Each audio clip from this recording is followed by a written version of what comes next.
Come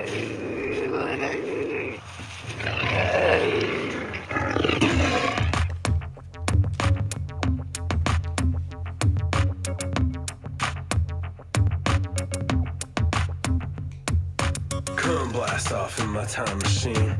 Third eye feeling like an Evazine. Blast off, blast off, blast off, blast off. Come blast off in my time machine. Third eye feeling like an Evazine. Blast off, blast off, blast off, blast off. Blast off on an epic episode of the Hyper-Anomalous Esoteric Research Organization podcast, Hero Paranormal, broadcasting from the base at La Madre Mountain, just south of Area 51. My name is Ryan, the anomalous ambassador of the airwaves, bringing you an epic episode today. On today's episode, we have Shane Bales. Shane is a speaker, author, singer, and songwriter. I have been very anxious to talk to Shane because he checks out, in my personal opinion, and is the very real deal. Shane comes from a secret society family and is a former Illuminati secret society member. I've done my research when it comes to Shane, and he has the knowledge that can only come from experience within the mystery schools. He is all too familiar with the symbols, secrets, and symbolism of not only what people call the Illuminati, but also familiar with their secret programs. Shane also runs his own podcast and offers classes for those interested in knowing more about how magic and other important philosophies work. Shane is known as the Ruiner.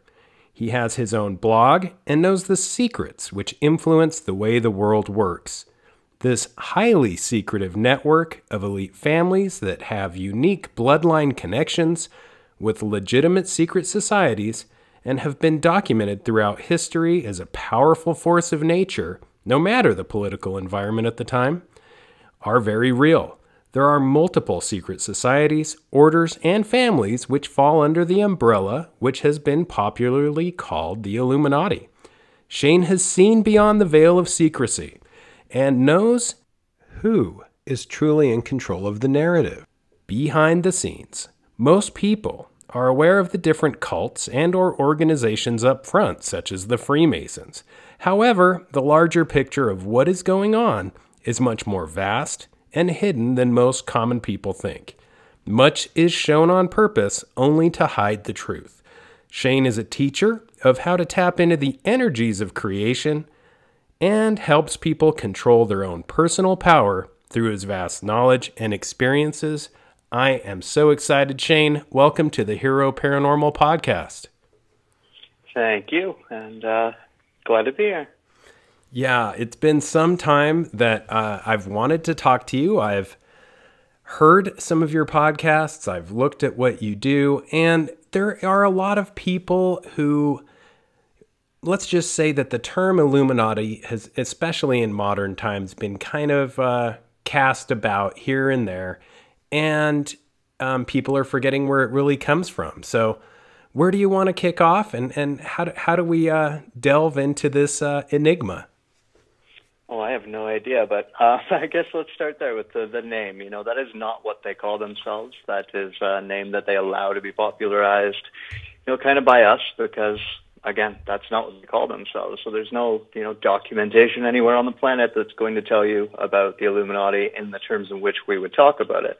There was, like, you know, the Bavarian Illuminati and various other secret societies and cults along the way who have used that word or some version of it, like Illuminatus or something like that. But once again, that's not what they call themselves. And yeah, they enjoy the fact that, you know, we're on the trail, so to speak, like we understand kind of what they are, but we don't actually have a word for them, which is fine.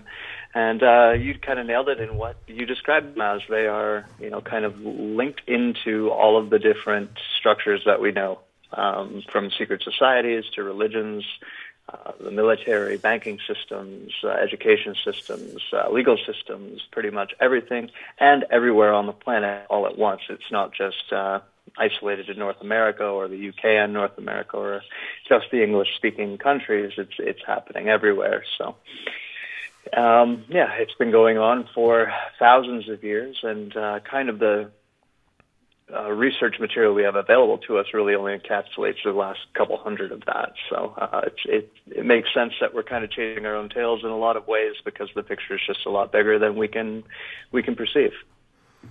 It really is. And, this knowledge of the ages really has been hidden from the majority. And, historically, we hear many examples such as Solomon and his temple. We hear about the Egyptian mystery schools. And as this progresses and has developed into modern times, it's becoming uncontradictable that the truth about the occult is kind of gaining some mainstream traction. People jokingly, you see it in comedy skits, you see it, heck, in Taco Bell commercials. You're starting to see this truth that has always been transcribed behind closed doors and secretively, sort of making appearances in the mass media and in advertising, etc. And you have to wonder, is this done on purpose? It very much is. And, kind of going back to when the public kind of became aware of me, I wasn't trying to go public with any stories about the Illuminati or anything like that. I was talking to a very small audience, and that audience grew into, the alternative community, becoming aware of what I was writing.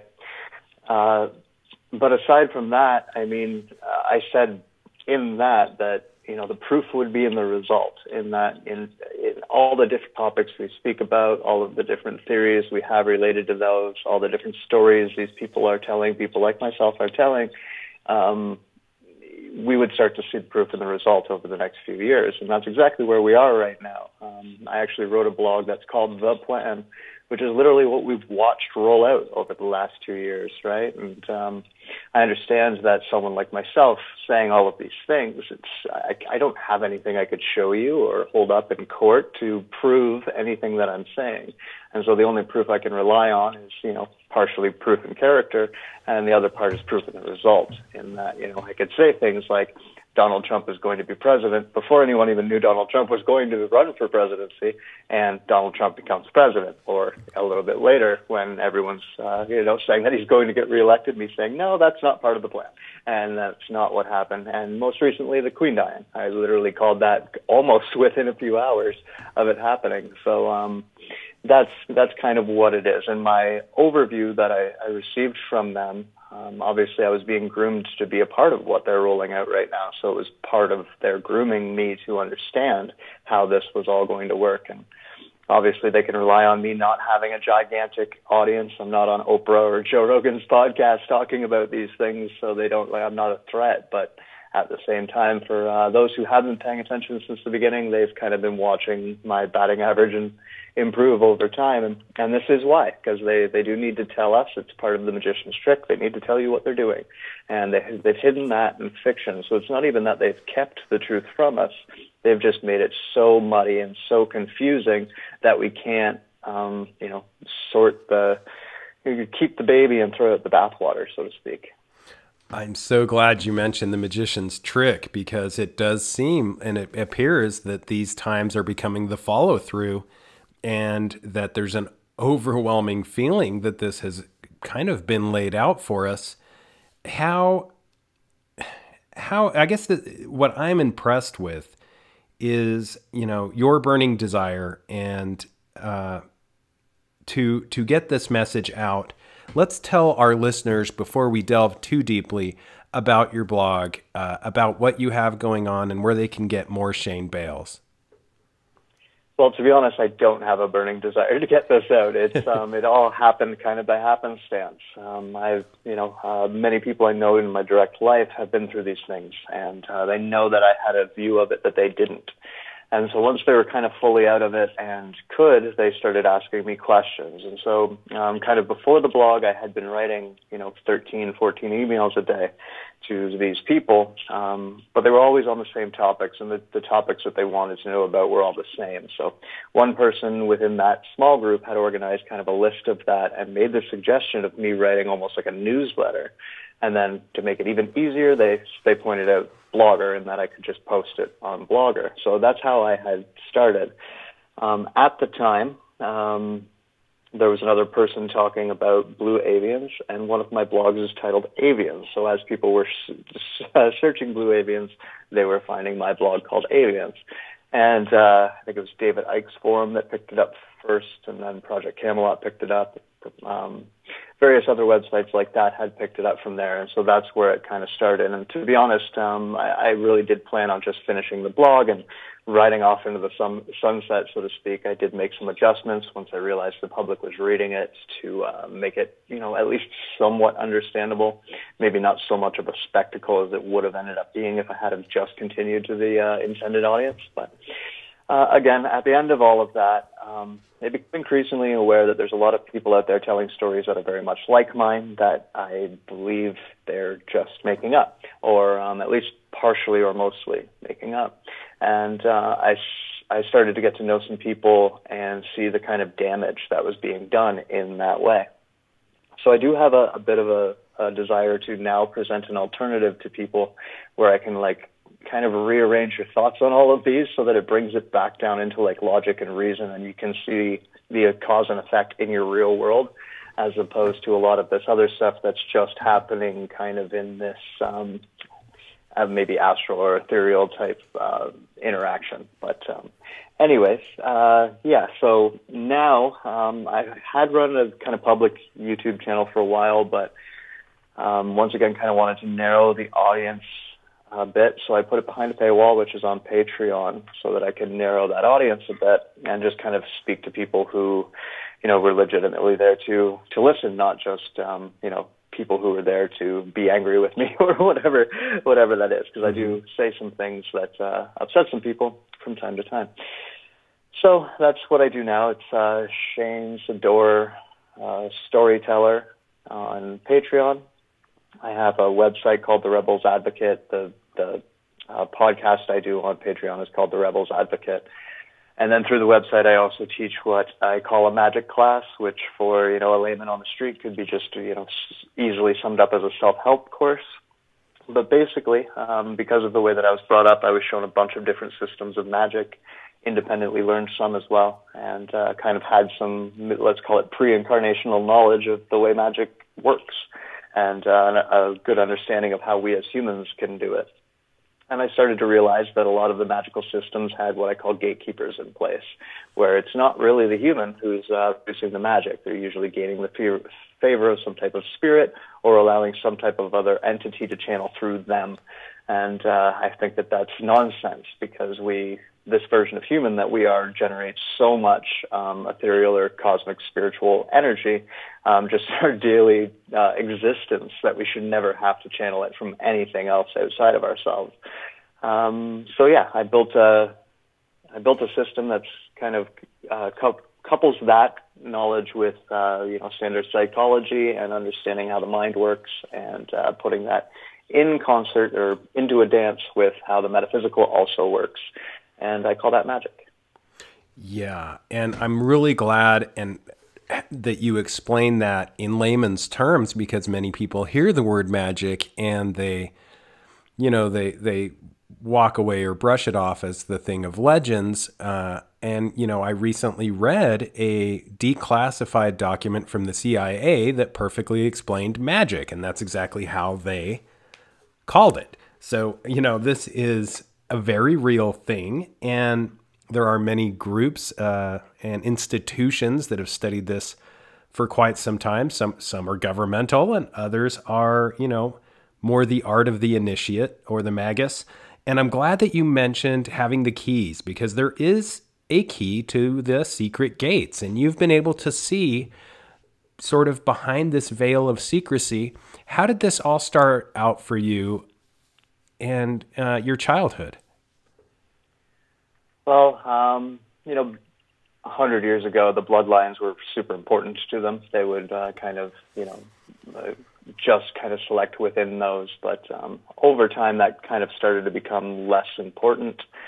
However, I happen to have a mix of two different of their lines, technically three if you include marriages. So what they kind of watch for is what they call hypersensory perceptions.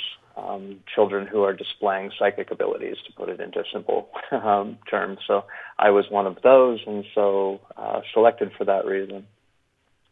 And then, it started when I was 4, continued all the way through my life. I finally got out of it when I was about 26. And, I don't know how deep into any of that you want me to go. I've talked about it quite a bit, so it's hard for me to know what to say about it other than, what they were grooming me for was what I said. So unlike a lot of other people, when they're speaking about these things, they were a part of a cult, or they were a part of a program, or part of a project, whereas like part of what my grooming was to see as many as they could possibly show me. So I mean, like I've seen dozens, if not hundreds, of different programs and variations on the same program, and like even then in different countries that are running the same type of experiments. And so basically what it boils down to is, they have these programs, projects, and cults, and it's very compartmentalized.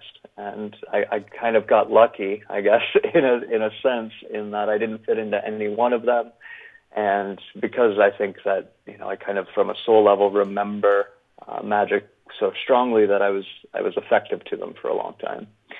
And to be honest, like the game that they play with us on the inside is they make you feel special. You are convinced that what you're doing is for the betterment of humanity. They all kind of hold this view that they're kind of your shepherd, right? They're your parents, and you don't know any better. And if they left you up to your own devices, you just destroy this place. And so they have to do these things in order to keep you in line. And to be honest, like even myself, I believed that for a long time when I was a young child, because why wouldn't I, right? I get to see all of this secret stuff, right? It plays on the ego in that way.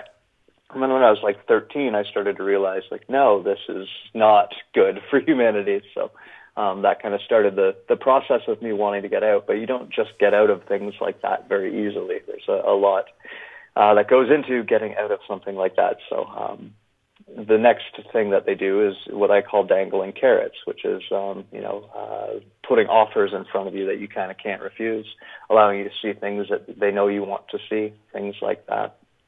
Obviously all meant to manipulate you and keep you in line with what they want, but that's why they would do it. And then,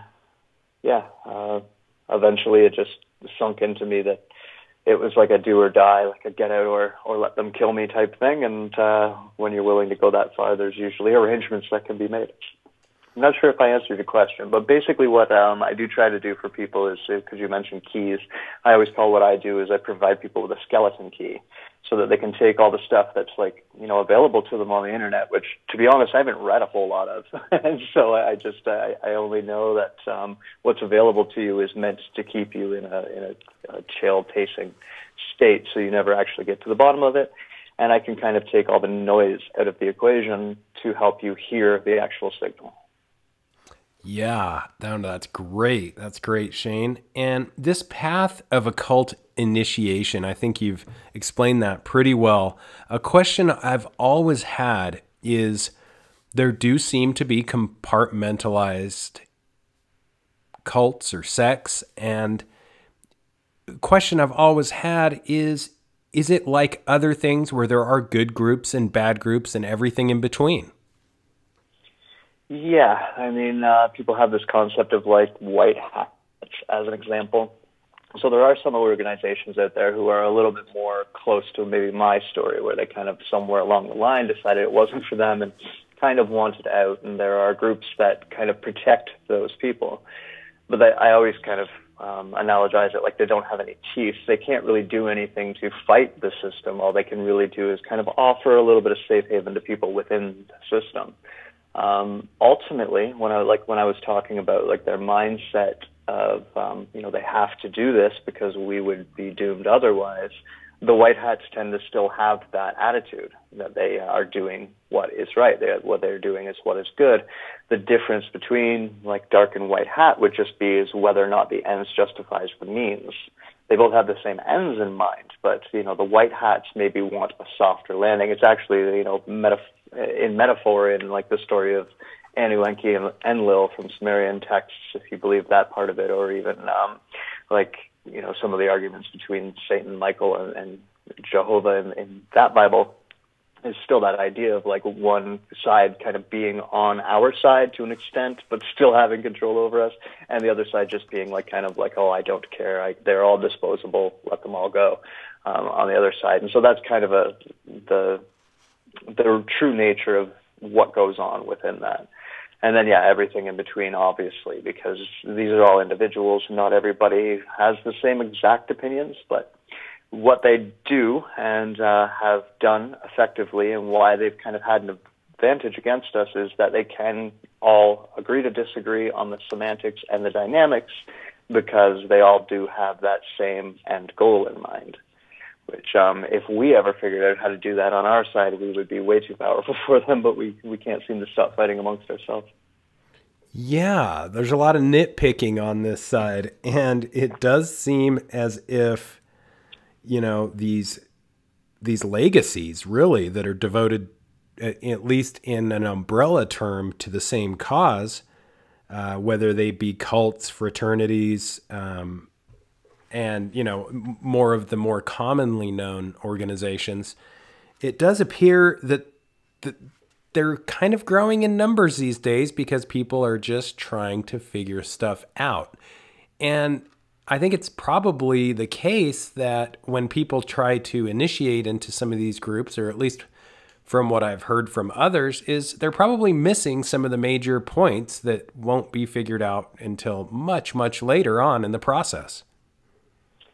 Well, that's why I often refer to it as just muddy water, right? Like the truth, or like, distorted signal, because the truth is out there to go all Mulder on it, right? It's just that there is so much extra noise piled on top of it, so much stuff that blows it out of proportion. And, I like to point at QAnon as a great example of this, which is another thing I predicted coming, as an example of taking a bunch of truth that we all, like anybody listening to this, I'm sure is very well aware of, there's a bunch of truth in that, and then pushing it off into this crazyville where allegedly it's this insider, dumping all of this knowledge. Well, really all it is anyone listening to this program, amalgamating this knowledge and presenting themselves as a character on the internet. And so what that does is it makes it appear crazy. And I said that was coming because they were trying to criminalize conspiracy theories. And so that, proof in the result right there. We now have domestic terrorism considered conspiracy theories, right? Or conspiracy theories are now considered domestic terrorism in the U.S. because of what happened on January 6th, all incited by QAnon. So, that's kind of how they've played the game, because basically all the stuff that they've been doing for the last several hundred years underground, they're now doing to the general public. Like MK Ultra has been done to the general public at this point in time. For like the last 100 years, we've been underneath that. Even though we only got disclosure about MK Ultra a few years back, we've actually been under it as a society for, 50 to 100 years at least now.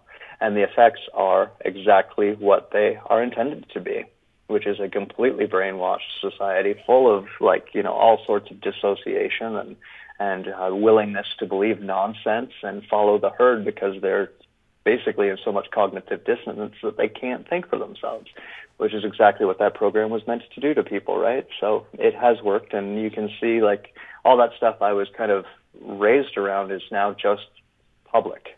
And Man, it is like we are all living in bondage, like slaveries to these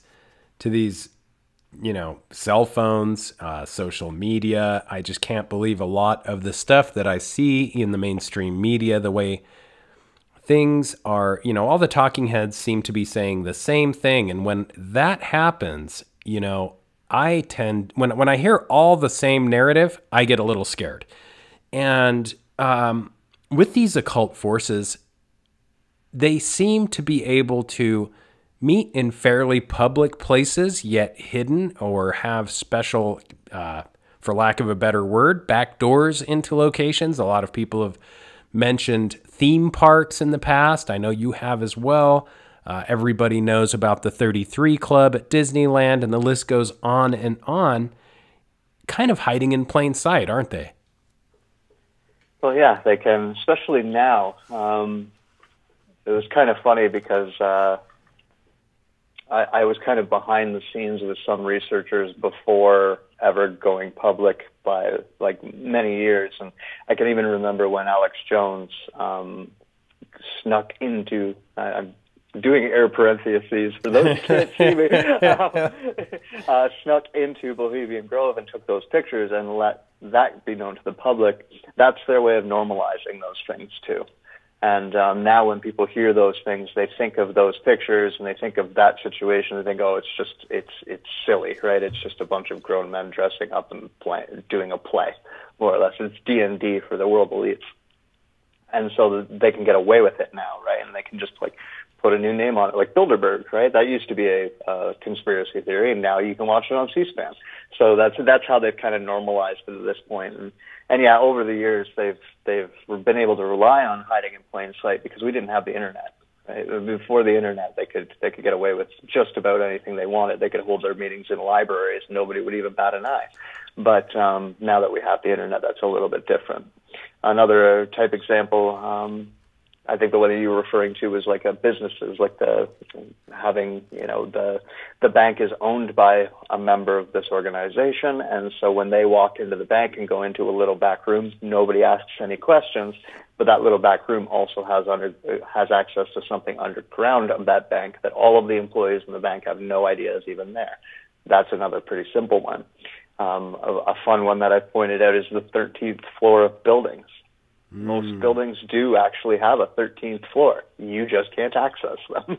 So they created a superstition in that case and pushed a superstition to make people believe this narrative that that's why we don't have 13th floor on buildings. Meanwhile, they could use the 13th floor for abducting people right within that building, doing testing on them and things like that. So, yeah, the problem is the internet has ruined all their ability to keep secrets, but they also released the internet knowing that. So they've just timed it with their timing of rolling it all out to the public. All the technology they've been using underground, all of the study of magic that they've done, all of that is now being used against the public on a daily basis. Like, you and I are talking on devices that, I first started seeing when I was like 4 years old. So, it's here now. Everything we've been talking about, it's here now. So it's talking about it can't stop them because it's already here. So, allowing us to exaggerate it has just worked out to their advantage. And that's kind of how disinformation works. And I'm so glad you brought up the devices and how you saw these when you were 4 years old. Can you kindly help the listener understand when and where you saw these modern devices and just how long ago it really was? Well, it was, I guess that would be 1984 because I was 4. I was born in November, so it could have been early 1985. But I believe it was still 1984. And I was at a public park, amusement park, formerly known as Marineland, and taken again into one of those little back rooms that happened to have an elevator in it, which took us to an underground facility. And in order to occupy me as a 4-year-old child while the adults went and talked, they handed me what I now know today as an iPad. But at the time, obviously, had no clue what this, shining piece of glass that had these cool video games that I've never heard of on it. And Nintendo wasn't even out yet. So it was kind of shocking and very memorable, obviously, for me. But, even, say, Wi-Fi technology, the stuff that they just rolled out into the public with the number 5 and the letter, I've been experiencing that type of technology since I was a little kid, so none of it was new to me. I say it's about 14 years. It's about a 14-year gap between what, I used to see and what I see come out in the public. Yeah. And it really is. It's so interesting with the devices because, like you said, I mean, if you have a 5G phone, you are working faster right in front of somebody with a 3G phone who doesn't even tap into that wavelength that's right in front of them. And not to mention, the symbolism of the 5 and the G, that's definitely interesting. And something else that is pretty wild to me, and it seems to be a stumbling block for the masses, is reincarnation. The majority of the masses are taught, YOLO and you only live once, and they have all these different sayings, which are they kind of function oppositely, and there's a lot of that flipping of the theory, but anyway, in public media, but yet this is something that I've heard is kind of important in the behind the scenes secret societies, and some of the darker, especially things that are done to people, especially with SRA and the like. This reincarnation aspect is not a stumbling block for them, and they see it as not a big deal. So what? There's a sacrifice here, a sacrifice there. They'll be right back. What's the big deal? Have you encountered any of that theology or heard that in your travels? Well, absolutely. I mean, there's a bunch of mixed beliefs even within their system about it all. But I mean,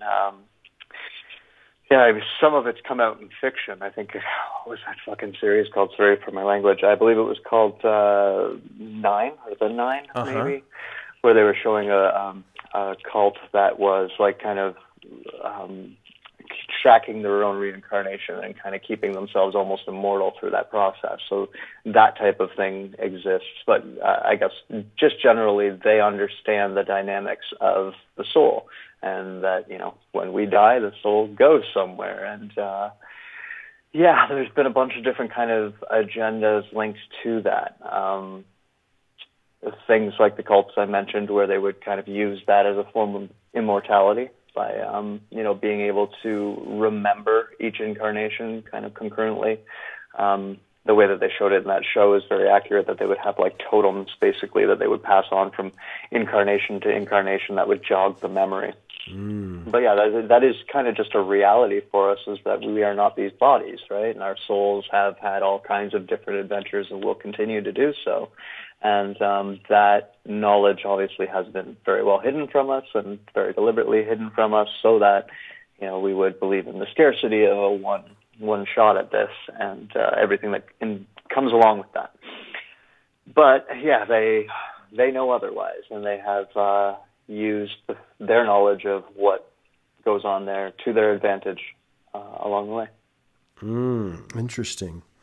And I want to kind of get into something a little bit different, which is the ability of the banks, because we did mention that, and the system of debt, which also comes from really misunderstanding by the masses of how the Babylon banksters, if you want to call them that, that's been popularized, or, something the Knights Templar began, how without question, this has become the credit system of our time, and how the layman, so to speak, just does not understand how debts create these dissensions and are really unfair when they're used as a monthly payment device, which it seems like everybody is enslaved to.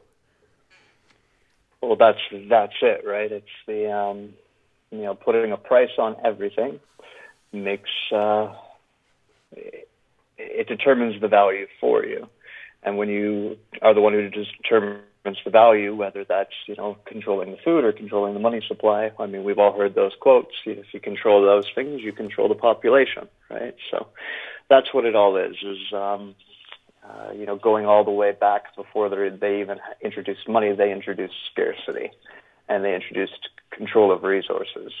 And then they add money onto that. So it's just different layers of control. And I mean that it's so brutally obvious that I've literally spent zero time paying any attention to how it works, because it's just like, that's quite obviously just a control mechanism. It's the best religion that they've ever come up with.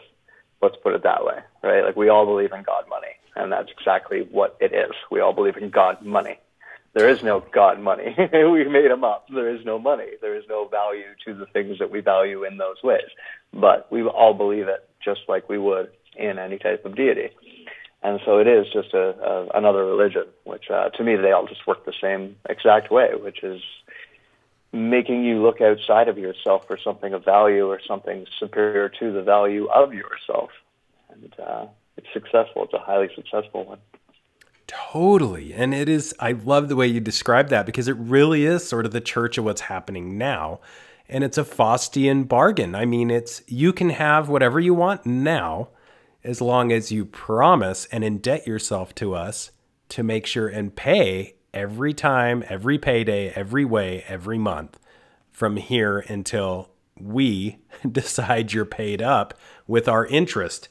And it's fascinating to me because it's super unfair, and I feel like the world has fallen for this big, without question, sort of deal, this Faustian bargain. But with to kind of go back to these mystery schools and many of the organizations which largely remain unnamed and fall under the blanket or the umbrella of the Illuminati, it is within their ranks fairly known, correct? I mean, I've heard that, for example, certain orders can visit certain other orders and vice versa. And there's a cordial, I think you kind of mentioned, there's sort of this cordial brotherhood about it. Yeah, and the other thing would be, the umbrella group that we call the Illuminati would have members in all of them. Mm-hmm. Right? Like they would have Freemason members, they would have Rosicrucian members, they would have DOJ members, they would have FBI members, they would have the education system members, banking, everything all kind of like into all those smaller groups too, which keeps the peace, right? Like it's kind of like the worm tongue in each group, to use a Lord of the Rings analogy, just to kind of keep everything going in this direction. Yeah. And, a lot of the secrets behind initiation, and especially the magic, it seems as if oftentimes the initiates are taking part in these rituals without really knowing the end purpose, which may be not only above their pay grade, so to speak, but it might be the thoughts and desires of somebody above them in that particular pyramid or hierarchy of control. That's the idea of the dangling carrot, right? Like even, it's not uncommon for people when they could become awake to these things to think of the idea of like, I might go become a Freemason. Maybe I can change the system from the inside. You going into Freemasonry, they would gladly open that door for you, and they would know that that's your fucking intention. Excuse my language again. But they would allow you to carry that out until you owed them something. And then you're in too deep, and you don't even notice you've stumbled in that deep because you're just constantly chasing that next carrot that you think is a good thing. And then you realize, man, to get that carrot, I just stepped on all kinds of stuff like, 4 or 5 ant colonies I can't repair. Right? So that's how they would get people, is they rely on, like, everybody loves secrets. People want to know. People want to be initiated. Right? That's what it actually means. Mm-hmm. Right? So, they rely on that. And then a lot of the time, unfortunately for people, if they kind of get in from the outside in that manner, you're in too deep before you even realize you're in too deep. That's like most celebrities, as an example. And then at that point in time, your whole life is wrapped up around it. And you can't just get out without giving up all of that free dopamine you've accrued, and whatnot over the way. So it's they rely on, their manufactured version of human nature to get us to play the game for them. It reminds me of the movie Devil's Advocate, where he says, like, I just set the stage, you pull your own strings. Yes. Yeah, they put the trap out, the rest is up to us. It's so interesting. And, there's definitely a purpose in mind. And I'm glad that you brought up Bob Lazar, because many people don't believe the story of Bob Lazar, mainly for a few reasons. But one of the primary reasons is he claimed to have gone to a school and claimed to have worked at a place where there was no history of this later on. And what is odd is you hear this time and time again about people going to particular schools, living in particular places, accomplishing particular feats, and if they don't play by the rules, these are taken from them. Yeah, I was super happy when he went on Joe Rogan recently, because that put a lot of exposure on, that part of his story, which I think, for someone like myself is important for people to hear, the way that they can kind of just completely erase your past, right? And obviously before the internet, that was a lot easier than it is today, but, their ability to change your transcripts, right? Like, change your medical records, change your tax records, change all of those things can be really, really negatively effective on people's lives, such as Bob Lazar's story, where it made him appear like he was completely lying, right? Until the evidence did prove that he actually did go to those places, right? He actually, there was evidence that did come up for him to kind of prove that part of his story, and so then they had to admit that, okay, yeah, he worked here, right? So, I was happy about that, and but that's an example of what they can do. Even with my own, I remember doing a background check for some DHS training I was doing, and them going, so your transcripts have totally been monkeyed with, eh? And I'm like, what do you mean? They're like, well, this says you dropped out of high school, this says you have a university degree. You can't do both. So, yeah, I understand. So, but yeah, that's, and banks too, right? And when you're dealing with zeros and ones in digital land, it's very easy for them to just go take those zeros and ones away. And there's not a lot you can do about it. Yes, I had a guest, when I first started my podcast, this was quite some time ago, I had a guest that was down in Australia, and he came on and he was talking about these dirty banks kind of being able to manipulate documents, use your accounts, do all this stuff. Sounded super far-fetched. And I got a lot of flack from people who kind of gave me a hard time about having him on. His name was Aaron Crawford. And come to find out, about a year after the podcast, sure enough, the banks he had mentioned were in this huge international embezzlement scheme where they were doing exactly what he said, using people's accounts to embezzle money. There was some very strange child rings involved with dark adepts that were apparently at the top of this. And anyway, it was all eventually swept under the rug, as it usually is. But at the end of the day, he was successful in pointing that out, like you said, before it happened. And a lot of people ignore this. And when you are able to prove it, they quickly sweep this stuff under the rug, it seems. And they carefully and painstakingly remove a lot of it from the internet. I did like with Bob Lazar how they neglected some of the small things, the simplest and the lightest obvious things that actually kind of saved face. And they took care of all the major stuff. They did the heavy lifting, but they neglected some of the small things that actually validated his story. So it seems, in business, very cold and calculating and exacting when you don't do as you are told, especially when at the end of the day, these highly important businesses or colleges or banks, etc., you're just kind of inventory in their affairs for the day, and they can manipulate that, and we forget that, how easy it is for higher-ups to manipulate things. I mean, that's their job. Well, yeah, there's a bunch of different tactics that can kind of explain a lot of people's questions when it comes to what keeps people doing these things. Another example I often give people is, the threat to me was never that they would hurt me. The threat to me was that they would hurt people I cared about, right? So that's kind of another example, or something that, these people who've been, especially if you get into it so young, right, you don't know better until you're exposed to better, right? So if you're never exposed to better, then how are you ever to know better? And so that's how they keep a lot of people in line. And then the ones who, especially at the lower levels, I guess, just regular jobs or positions in society and stuff, everyone's got something that they care about, right? So there's always a target to go after to make someone comply.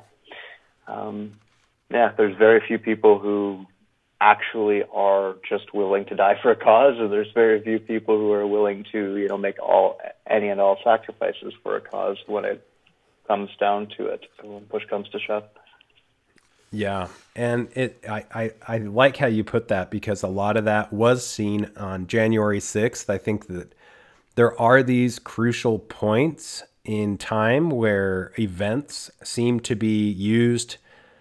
I want to avoid the terms that might, raise red flags, but it does seem that as this progresses and develops and everything proceeds in a new world order, that at times these events almost seemed to, in my opinion, very calculated. And that there is always going to be new laws coming afterwards. And the law part is really what gets my attention, because in many of the mystery schools, when you look in the occult literature, it's, law after law after law. There's the law of compensation, the law of silence. They always seem to accomplish and put into effect or put into action these laws, which will bring things about, which seem to draw about the overall plan, don't they? Yeah, and that's another way in which the phrase "proof is in the results" is also true. Is we can debate, like say going over the last couple of years, we could make all kinds of predictions about why they're doing what they're doing, or theorize on why they're doing what they're doing. But again, you can tell by the result why they did what they did. And so the example you gave of like creating these events and then, problem, reaction, solution, also having the laws to follow it up, are super important. It's similar to, I'll give people a current example of how they're doing it and pulling it off right underneath people's faces, is the abortion thing with the Roe versus Wade overturned. Now they're using that as an excuse to put a whole bunch of new tracking devices into people's cell phones and things like that, so that they can, under the guise of, tracking to make sure women aren't jumping states to get abortions. Right? And people on one side of the world are like on board with that. Yeah, of course. Make sure that those ladies aren't doing that. And then the other people are like, but nobody's really paying attention to the why they're doing this. It's got nothing to do with abortions. They don't care that you're killing babies. In fact, they like that. Right? What they do care about is that they can track where you're going. And so kind of what I was saying about money being a god and it being religion, it has been so far running parallel to religions. But right now we're starting to get into the world where those parallel tracks are amalgamated into a monolith track, where money and morality are essentially one, which is what social credit is. Right? So that's the two religions basically joining to become the new one world religion, which we all heard coming, right? But that's what the social credit score ultimately is because it's going to be linked to your finance credits. But essentially what it's doing is making sure that you're doing what you're supposed to do, right? And they're basically calling compliance morality and, good social behavior. So scary. It is so scary. And, it is these forces, it seems, that, when it comes to the material, or the outer or the interior or the spiritual, there is not really, I don't know how to exactly put this, but it seems as if the rules are changed for certain individuals. And you find this, not only are they pulling, for example, if you do something that is not on their plan and it's an activity that is something they are not happy about, not only can they pull accreditations, they can pull jobs, they can pull education, etc. However, on the opposite, sort of an as above, so below, on the opposite spectrum, it seems as if certain individuals, and I hate to bring up presidents, but that seems the most obvious, a president goes into office with a certain amount of money in the bank, and then when they come out of office, there is an exponential, unbelievable, and almost impossible change in their financial situation, and it's very hard to distinguish how this took place, yet it happens presidency after presidency. So it seems as if, it goes both ways. Oh, absolutely. And that's how they've kept the system running all this time. That's how they've controlled it all this time to get to where they are today. And kind of what's happened, it was part of my blog, actually. Like, I talked in the blog about how, like, we've kind of gone through a changing of the guard, so to speak, where they've kind of rebranded themselves, more or less. And so in terms of my own talks, like on my Patreon, I don't call them the Illuminati anymore. I call them the Umbrella Corporation. Because what we've actually seen is the corporations have taken over every institution. They've taken over every pillar of power on Earth right now. They've basically absorbed the old structure and now have one that is all based through their corporate ties. Corporations are determining laws. Corporations are determining price points. Corporations are determining everything. So it's a new version of the old enemy, but now with all of that stuff that they were keeping underground, all now just, here. And the answer to all of it, or the reason for all of it, again, is, we're going through a time of evolution, and they knew that this time was coming. And so they're trying to steer us during this evolution away from what our nature is, because our nature would disempower them, right? It would give us our power back. And so they're steering us in their way, which is transhumanism, towards technology. There's that phrase of technology being indistinguishable from magic, right? And what that is like a reverse engineered phrase. What they mean is we're going to basically take magic and build technology out of it, and in the process, make you forget all about the actual magic. Because magic you have power over. Technology we have power over. Oh, so true. This reminds me of something that happened to me just today. Going down to the grocery store earlier, I pulled into a parking spot next to a Tesla, and I felt like I was a little too close to the car, so I backed out and I pulled a little further away so that when the person came out of the grocery store, they could open their door and get in the car easily. Well, as I came out of the grocery store with my basket of goods and I was putting it in the car, the person in the Tesla was already in the car. They had returned at this point. They backed out and he rolled down his window and he said, I wanted to thank you for earlier when you pulled in, how you backed out and pulled in a little further so I could get in and out because my rib's hurting and it's hard for me to turn. And I saw on the cameras of the car when I got in, I checked the cameras of the car when I got in, and it showed you doing that. So I just wanted to thank you for that. And it horrified me, Shane, when I realized that these cars are constantly vigilant. They're constantly recording. And he was able to pull up the camera footage of me pulling in next to him, even though he wasn't there. And now this was a positive thing, but I mean, think of the implications. It just kind of freaked me out how technology is going into everything now and quite literally seeping into every aspect of our lives. Or quite literally being stuck in our arm. Mm-hmm. To avoid any words, I call that thing the lollipop, but the way that they've given that lollipop, it had nothing to do with what I call the joy, which was the reason they were giving everyone the lollipop. But it was getting us used to the technology of those lollipops, because when I said that, it was before they started admitting it, but like now it's coming out as like the technology that they're going to use to fight cancer, and the technology that they're going to use to fight AIDS and the HIV, and the technology that they're going to use for this and that and this and that. And what I was saying was, like, with any type of new implant type thing, our bodies like to reject them, like even what I call subdermal piercings, organ transplants, things like that. There's precautions that need to be taken so that your body doesn't straight up reject it. And that's also going to be true for any type of implanted technology or nanotechnology or any technology that incorporates the human biological technology, which is, that is where this is all leading. If you put all the pieces together, that's where this ends up. That's why there's an energy crisis, because you can be a battery. That's why this technology is rolling out the way that it is, because it interconnects us in a way that we will be. Like, you can't have the O.J. Simpson, chase on TV with electric cars that can be shut off remotely, right?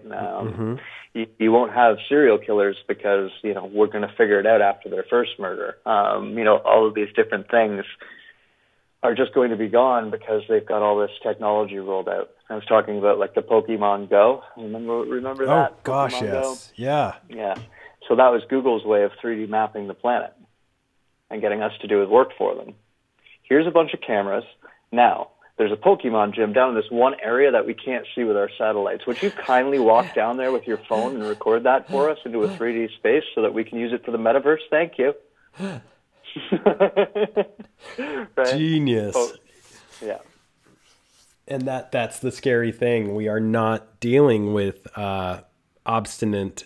These plans are they're very illuminated. They're brilliant. They're making us do all the work for very minimal pay.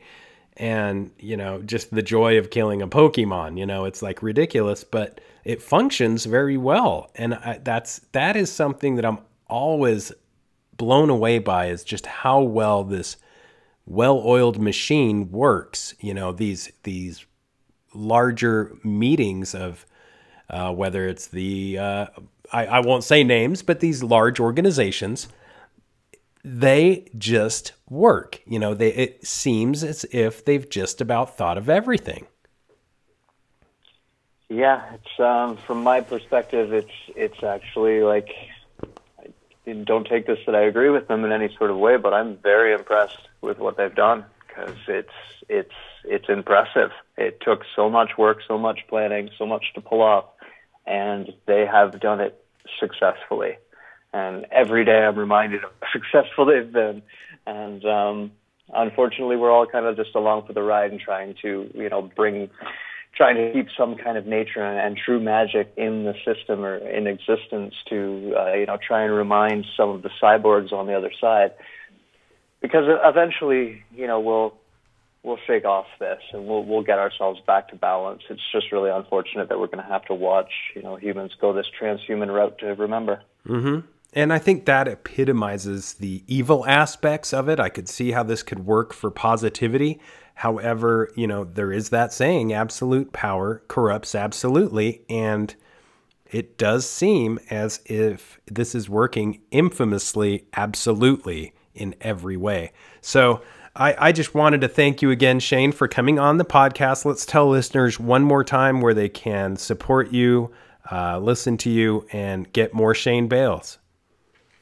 Well, there's a Instagram account, The Rebels Advocate, with underscores between each word. That would there you can find my link tree. But if you know the link tree URL after the slash, capital on both S's, Shane_Sador, that will show you all of my links.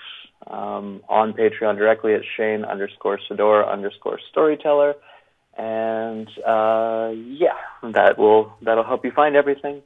If you want to just email me directly, shane.sador777@gmail.com.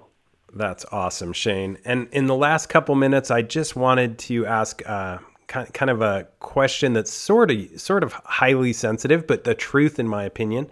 And that's the fact that, a lot of these organizations end up with all of the attention. You get the Freemasons, who are labeled the bad guys for everything, or you get Skull and Bones, which everybody points to as the epitome of evil, or, this goes on, but in reality, this is a shell game, or so it seems, where names are changed and the progress continues. Have you found that in your experience, that it's very easy to delegate one as the bad guy and just move on with the same organization in a different way?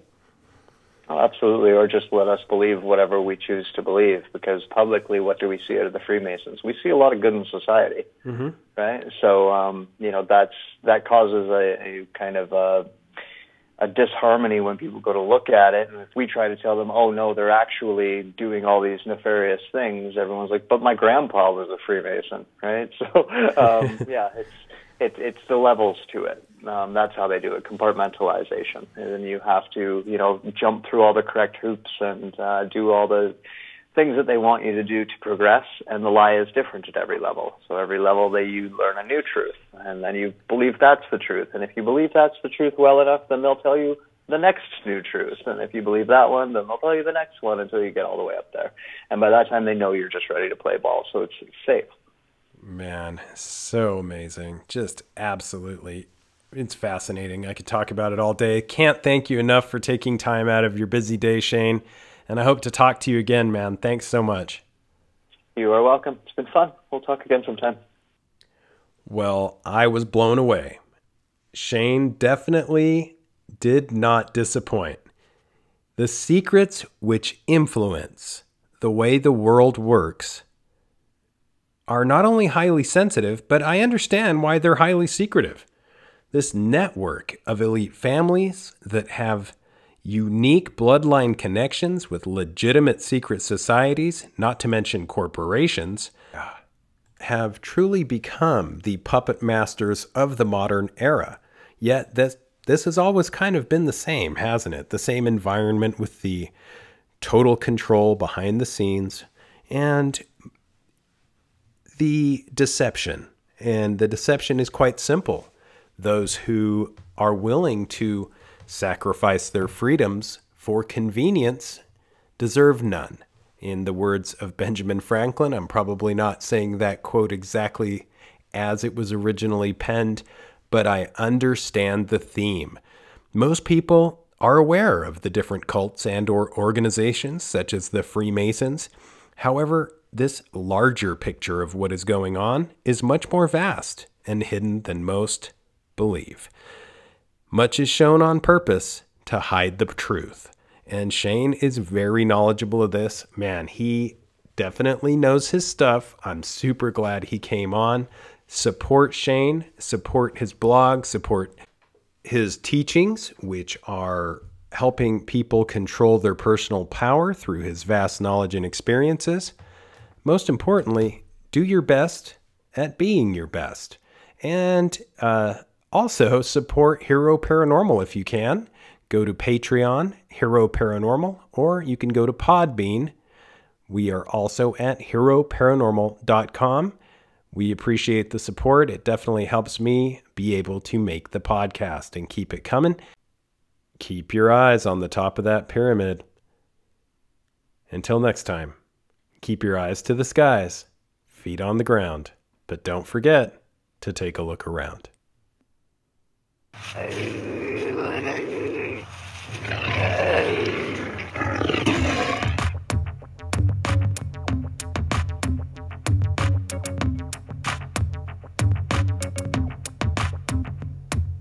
Come blast off in my time machine.